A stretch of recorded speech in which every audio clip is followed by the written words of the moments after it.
Medium patient first. Ada medium. Okay, is it this type of industry or what? I told about history first, and then I also about the main sector of the fresh SIB. Okay, I want you all to start with the type of industry first. What type of industry your company in? Alright? Okay. Lepas you dah cerita pasal the industry as general, baru you jump into the industry as global. Global maksudnya you cari apa saja company yang dekat overseas ke dan dunia ni lah selain company you yang buat the same industry dengan company you all. You story a little bit and then while you venture dekat company you ada dekat Malaysia. Alright. So first of all, terang dulu industry as a general. Apa industri yang you venture. Next, you venture in, you jump into the industry as global. Your own industry yang you venture ni tapi as a global lah. Lepas tu baru you venture pada you punya company. Sebab macam I cakap hari tu, I tak nak ada history. I nak more on the industry part. Okay? Oh, okay. No need. Okay. Kalau yang bawah ni, medium. Oh. Yang according to the ni. Ke tak payah cakap. This one. Ni HB to power to strengthen is product quality. This one is it your strength or what?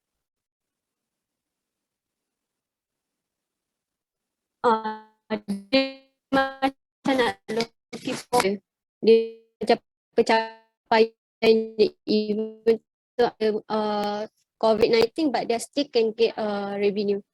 Yang ni you one of your one of your strength lah. Kan? You boleh guna pakai lah ni nanti untuk competitive landscape you. Okay. Macam mana you sustain in the market. Okay. Ni saya Madam boleh terangkan balik tak pasal competitors tu? Okay, competitive landscape ni first kali you need to identify who is the competitors for your company. Okay, you identify dulu. Lepas you identify who is the company, competitors of your company, and then baru you jump into the who contribute the biggest competitor in the industry for your company. Siapa? Satu je. Siapa yang memang paling paling yang company you takut lah dalam industri ni untuk compete. Macam tu. Lepas tu baru you listkan competitors punya strength and weakness. Lepas tu you dah listkan strength and weakness dia. Lepas tu baru you jump into the strategy. How your company beat the strength of your competitors. Macam mana strategi dia untuk beat competitors punya strength ni. To be lead in the market. Lepas tu baru your story how your competitors overcome their weakness in the industry. Okay, first kali listkan dulu siapa competitor you dekat market. Kedua, you cari siapa yang paling dekat, competitor yang paling biggest competitors lah in the industry for your company.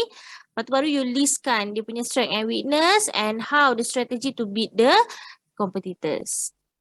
Tapi tak perlulah banyak-banyak. Maksudnya waktu you list down kan you punya competitors tu banyak-banyak pun tak apa. Tapi bila you nak start buat competitor landscape tu, you nak buat dia punya strength and weakness tu, you fokus pada satu je lah. Sebabnya kalau you buat banyak nanti you banyak pula you nak cerita kan. So kita ambil satu je yang contribute towards the biggest competitors in the industry. Mari saya buat gambar macam ni, saya letak gambar je and then saya choose one only one. Saya terangkan lah.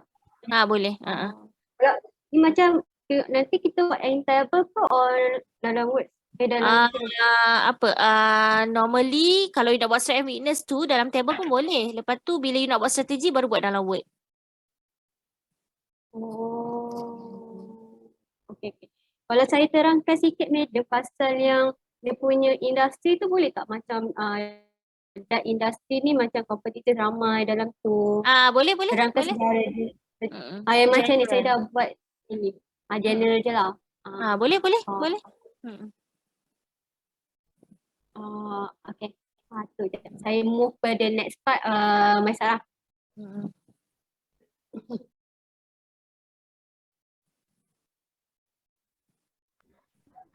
Madam, so far saya tak ada question, cuma saya nak tahu sama ada saya punya analisis tu betul ke tak. You buat untuk setahun gearing ni? Setahun. Tapi saya comparekan lah dengan 2019 punya, ada increase ke atau decrease. Calculation dia you tak buat? Calculation dia tak, saya mention dekat analysis tu, tahun tu kenapa dia naik. Saya cakap lah yang perbezaan debt dia orang tu naik sikit.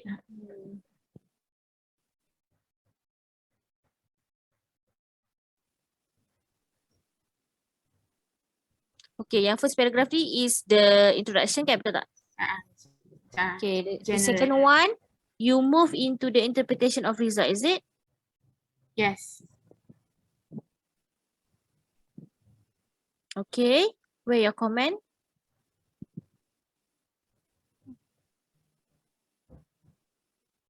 Boleh asingkan tak interpretation dengan comment? Interpretation tu maksudnya you interpret the result. Maksudnya increase or decrease. Maksudnya kan you dah calculate kan?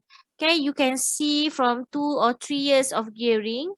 So you interpret result tu. Adakah menaik ke, menurun ke daripada sebelum ni? Berapa naik tu, berapa turun, berapa persen. Okay, itu kita panggil interpret a result. Maksudnya apa yang you calculate, you interpret. You nampak benda tu, figure tu you nampak. So you interpret result tu. Kalau you comment is hidden opinion, which is daripada figure tu apa yang you boleh comment. Itu comment. So you kena differentkan dua tu. So interpretation pun ada markah, comment pun ada markah. Kalau you tak asingkan, nanti you tak dapat markah. Contoh kalau I nampak interpretation, I bagi interpretation je lah, comment tak dapat markah. Kalau I tak nampak interpretation, I nampak comment. So comment je dapat markah. Macam tu. Interpretation is something that you can see. The figure yang you buat calculation tu, itu kita panggil the review of the interpretation lah. Maksudnya you tengok calculation, you tengok box tu, apa yang you boleh interpret. Macam tu. Comment is something that hidden behind the interpretation.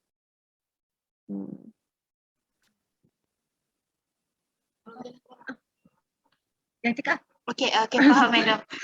Terima kasih. Lepas tu bawah tu ada lagi, kiranya yang atas ni saya just mention berapa yang kurang. Lepas tu bawah tu baru saya mention dari segi impact dia. Impact. Lepas tu saya tulis lah kat situ dari segi mata investor lah. And then sebab Hub Seng ni dalam monopolistic competition, so benda tu macam normal dia orang untuk have higher gearing ratio. Tapi tak baguslah pada mata investor. Okay, pada mata-mata ni kan. Alright. Okay. Okay, macam ni. Okay, first kali you dah interpret result. Okay, lepas you interpret, you kena comment. Okay, sekarang ni you kena comment kenapa result you menaik ataupun menurun. Okay. I think on this one boleh jadi conclusion lah untuk you. Tapi untuk comment tak boleh. Ini bukan comment. Ini adalah conclusion. Maksudnya what you can conclude in term of investor side or company side. Macam tu. Tapi comment adalah something yang you can find what happened to the company on that year. Okay, kalau you cakap gearing ratio dia meningkat, is it because of the debt is increasing? That's why dia punya ratio on that year is increasing. Alright, so what happened to the company? Kenapa company ambil hutang? Apa dia buat dengan duit hutang tu? Kenapa hutang dia makin banyak, tak terbayar-bayar on that year? Macam tu. So you need to find out, you need to analyse what happened to the company. Kalau you cakap 2019 tu, dia punya gearing is lower compared than 2020. Why? Kenapa dulu rendah, kenapa sekarang tinggi? Apa yang terjadi pada company? Tahun lepas dengan tahun ni. So you need to analyse on that one. Itu kita panggil analysis. Something yang you cannot tell according to the word, according to the figure only. Itu yang opinion you tu yang penting. So bila you bagi opinion, you kena support dengan you punya evidence. Setuju, Madam. Thank you. Okay. Madam, yang benda-benda gambar ni nak kalau kita orang letak dekat apa nama appendix boleh ke? Ke nak letak kat situ dulu? Kalau Appendix. gambar-gambar macam ni, I prefer you all letak dekat appendix daripada dekat content. Okay, yang ni dividen kita orang. So dia dah bagi tahu, company dah bagi tahu dah dia punya ni, dia dah tunjuk dah. Tapi you still need to calculate. Kita dah klik dah sama, dapat sama. Okay. Yang tu ni sama macam yang Garen ratio juga lah kan punya isi dalam ni kan? Betul. Kena bagi intro sikit, kena interpret result, lepas tu baru komen. Okay, yang ni saya sikit sebab kita orang ada Tapi kelas kejap lagi. Oh ya ke? Tapi dividend tu jangan lupa untuk letak type of dividend. Kena bagi tahu type of dividend. Lepas okay. So lepas you interpret result, you bagi tahu type of dividend, macam mana dia bayar, berapa persen dia bayar. Baru you comment. Lepas tu baru you comment. Okay? Kita tak payah bagi tahu lah pandangan mata investor apa benda semua tu kan? Kalau you nak bagi tahu boleh, tapi jadi conclusion lah tu. Conclusion untuk bentak tu lah kan? Betul. Min, kita kena cepat Min kelas. Apa tu yang saya punya WACC ni, saya kena interpret, comment. Lepas tu saya ada satu soalan ni Madam, yang Madam cakap how does the company pay their commitments tu kan? Yang tu saya tak faham. How does the company pay their commitment? Tak faham macam mana dia bayar komitmen dia. I tak faham. I pun tak faham soalan. Sebab time briefing hari tu Madam cakap macam tu, either macam mana nak baca result WACC ke? Okay, result WACC tu kita tengok pada dia punya cost lah kan. Maksudnya kalau cost dia meningkat, maksudnya dia boleh bayar lebih lah. Dia boleh bayar lebih on that year macam 2019, 2020. 2020 tu dia boleh bagi return sikit je pada punya investor 1.79. Instead of 2019 dia boleh bayar lebih 1.95. Apa yang terjadi kat company tu? Kenapa 2019 boleh bayar lebih, 2020 tak boleh bayar lebih? Ataupun 2019 boleh tanggung kos yang tinggi pada company, 2020 tak boleh. Apa terjadi kat dia? Itu yang cakap pay commitment tu. Maksudnya dia kan before dia distribute dia punya return dekat shareholder, dia kena bayar dulu dia punya cash flow. Selepas bayar cash flow baru terjadinya WACC. So kenapa WACC 2019 tinggi, 2020 rendah? Kenapa di 2019 walaupun dia bayar komitmen, still WACC dia tinggi? Apa yang terjadi kat company on that year? Macam tu. Faham? Macam you all lah student.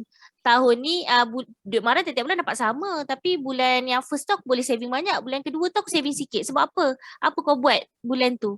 Bagi tengok wayang lebih 2 kali, 3 kali ke? Macam tu. Macam tu.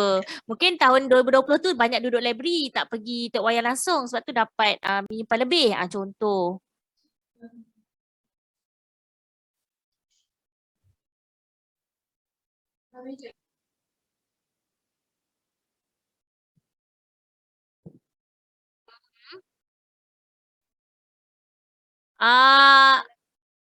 Tak boleh. Future prospect adalah apa yang company plan into the future. What they want to do. Apa dia nak buat in the future. Kalau challenge ni adalah what is the challenge that the company face right now. Apa yang dia hadapi sekarang. COVID-19, apa lagi? Mungkin increase in the raw material. That is one of the challenge diorang lah. Tapi kalau future prospect adalah apa yang diorang expect, want to be in the future. Apa diorang nak buat. Apa project diorang nak venture in the future. Macam tu.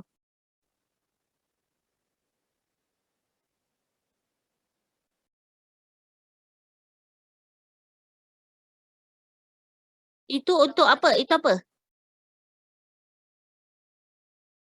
Tapi dia bercerita berkenaan dengan akan datang ke? Ataupun tahun tu? Tak boleh. Future prospect is something can not happen yet. Plan. Macam I cakap hari tu, kalau you tak jumpa untuk company you cari untuk kompetitor yang sama dengan company you. Apa diorang plan into the future. You ambil and adapt for your own company. Tak payah fikir. Lepas ni korang kelas apa? Meda Azhar ke? Sekarang kelas Kelas FR. apa? Miss Miss baru. Miss apa nama dia? Oh, yang baru tu. Baru tak payah takut lah. Dia tak nak marah. Kan aku ngajar korang. Aku ingat kelas Meda Azhar nanti kena maki pula. Kita pun tak berani nak buat. Okay, madam ni kita orang buat macam ni. Boleh ke mini or meeting? Okay, boleh. Boleh. Okay, itu dia. Okay, tak apa. You all buat dulu. Kalau you ada masalah start ke apa, you boleh PM I ataupun you dah buat, you boleh email.